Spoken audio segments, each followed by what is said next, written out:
welcome everyone. Thank you for joining us today. My name is Gerald Tudio, insurance consultant for Spinnaker Investment Group. We're a boutique wealth management firm here in Newport Beach in Orange County. And as we're helping our clients, we're always asked questions regarding real estate and mortgage. So we want to put together this little video for you. It's an educational workshop, and I'm joined today by two experts in the industry, Don Nicolason and Renee Alanis. Please raise your cup, ladies. Good morning. Coffee chat. Wanted to make sure you guys know their background and their expertise. So why don't you go ahead, Renee, and introduce yourself? Thanks, Gerald. My name is Renee Alanis. I work with, I'm a mortgage loan originator, and I work with Accelerate Capital located here in Newport Beach. I specialize in first-time home buyers, as well as working with our military veterans in obtaining home ownership. My goal is to help each client get into their home, whether it is their first time, whether they're upgrading, downsizing, just to guide them each step of the way and walk away with a great experience. Thank you. Dawn? Hi, everyone. I'm Dawn Nicolason, residential realtor with the L3 Real Estate. And I specialize working with first-time homebuyers, trusts, seniors, people who are relocating. We really do it all. Throughout Southern California, I've worked in all the major counties. And my goal is to turn each client into a raving fan by delivering expert communication and negotiation skills while helping you achieve your real estate goals. Thank you, lady. So, when we sit down with clients at Spinnaker, we're talking to them about their financial goals.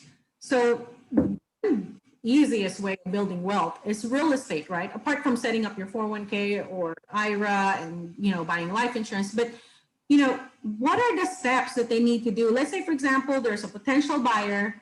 What do you suggest the first step that they need to do? Dawn? Usually a client comes to me with some knowledge of the area that they want to be in and a ballpark of what they want to spend.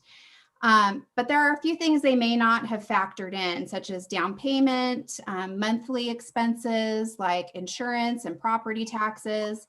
So it's important to sit down with a lender first to not only determine what you can afford, but how much you want to spend monthly as well. So the first step I would say is to reach out to Renee. And then once you have a range of what you want to spend, then we'll meet to discuss your top priorities and discuss the process. Thank you. Renee? I will sit down with each client. I go with their financial goals. Mm-hmm. When are they looking to purchase? Is it within the next 60 days, 6 months, a year? What type of home are they looking for? Are they looking for a condo or a single family residence? I'll go over the different loan programs with them, and then we together can decide what best fits their needs. And then I encourage them to always ask questions, as many questions as they have. My goal is to educate them through the entire process. Okay. Well, speaking of question, question always arises. Why buy versus rent? Because some people are very comfortable renting and paying that monthly payment, but they're worried if they buy. So, why buy versus rent? Dawn? Well, there are a lot of benefits to home ownership. For instance, when you rent, you don't have control of the property you own. You're essentially paying your landlord's mortgage every month, and you're subject to rising rents every year. You're also subject to inspection of the property with 48 hours notice. And if you want to alter the property in any way, you have to get permission. When you own your home, you're building equity in your asset over time. Home ownership can be a great savings plan. For some, it's a rite of passage. For others, it's security, knowing that the home is theirs for as long as they want it. So it's best to see home ownership as a long-term investment. And of course, consider market and economic conditions when you buy. All right. Well, Renee, what do you think about that question when they say, what? I totally agree with Dawn. We have, there's clients out there spending $3,000 a month on rent. That's $36,000 a year that they could be building in equity on their home. Like, for instance, let's take a look at mortgages, different rate levels. If you're going to purchase, say, a condo for $500,000, you can go as low as 3.5% down, which is $17,500 down payment. At a current interest rate, 3.25, your monthly payment's $3,400. So really it's only $400 more than what they're spending right now, but you own that property.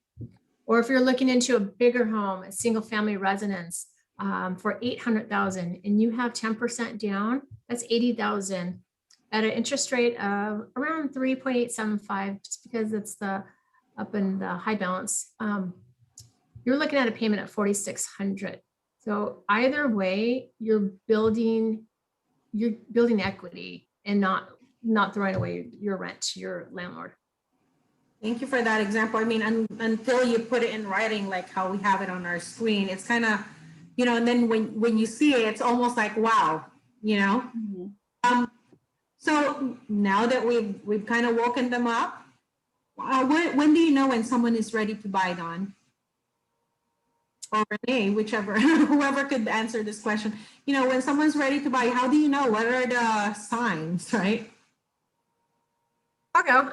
If someone is debating whether or not to buy a home, they should consider a few things. First, do they have stable income? Your history of employment is important when securing a loan. You must have a 2-year work history. Self-employed borrowers they can qualify as long as we have their tax returns and their bank statements to show that they are receiving that income. Secondly, what does your debt look like? Student loans, credit cards, car loans, not your living expenses like your gas and your utilities and your food.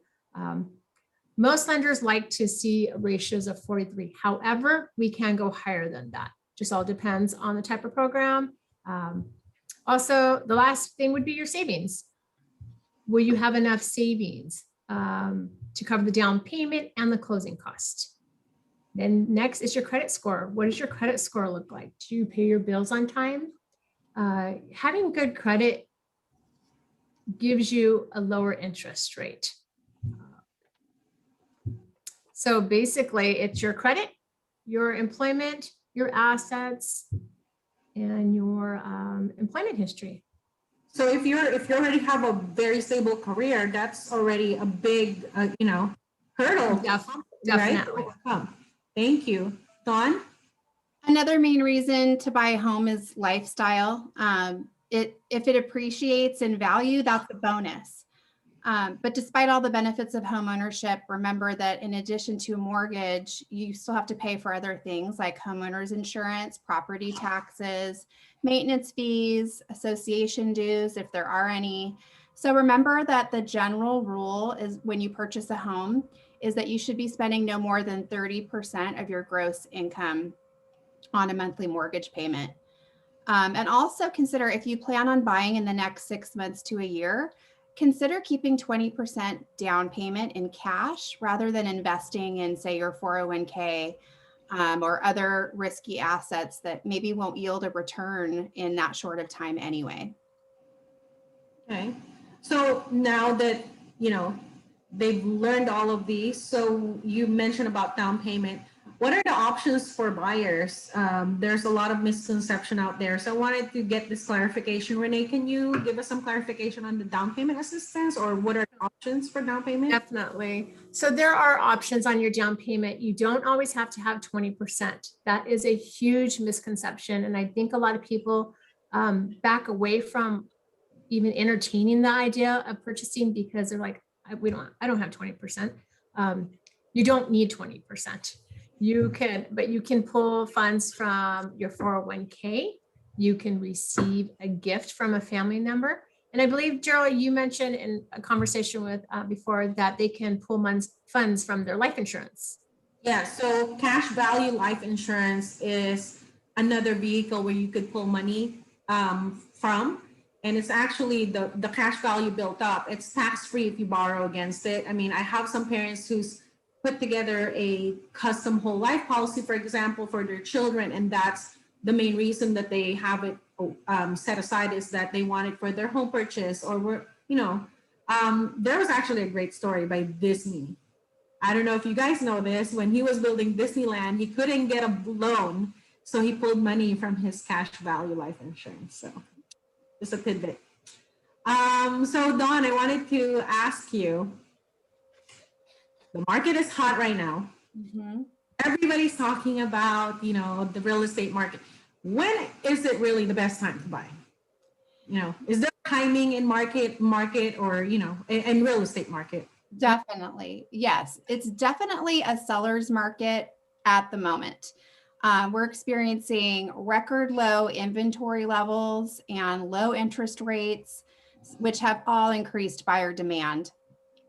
For instance, in all of Orange County, we currently have 831 active homes, and that's the lowest level since 2012.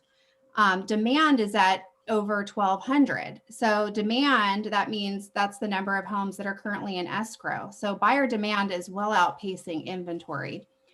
Also, the average home price is up to $875,000. So we're seeing home values increase. There's no expectation that this is going to change anytime soon. So as long as there's more demand, we'll continue to see property values increase. And California in general is at least 1 million units below where we need to be to meet demand. So even with people leaving the state, we all hear of friends and neighbors moving out of state. There's Yep. enough influx of new residents. We still have a lot of jobs here in California and very attractive weather, of course. So there's no indicator that it will correct soon, but the market does fluctuate and things change over time. So it's important to talk to someone who knows and can counsel you on that. All right, I guess so. We've checked off some of the basic questions or most commonly asked. So now that they're ready, whether they're ready right now or they're planning to in the near future, what would be the steps that they should prioritize in moving forward? The first thing I would say is pardon? The Go first ahead. thing I would say is talk to a professional. While I mentioned it is a challenging environment for buyers, it doesn't mean it's necessarily a bad time. But having the right professional in your corner who is educated about the process and can guide you through it is really important. And while you can find properties easily online, everything's at your fingertips.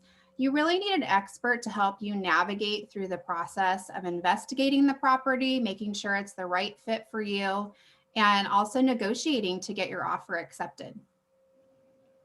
All right, Renee. And I would just say, get pre-qualified, speak to a loan officer, build a plan, set a goal, whether they're looking now or a year from now, but just start early. Thank you, ladies. And we have our contact information on the screen. Feel free to reach any one of us for any question. Renee and Dawn, thank you so much. Any final words, ladies? Thank you for your time, and we look forward to hearing from you so we can help you reach your goals. Thank you. Out to us. Have a Thank you, good day. Gerald, for your time.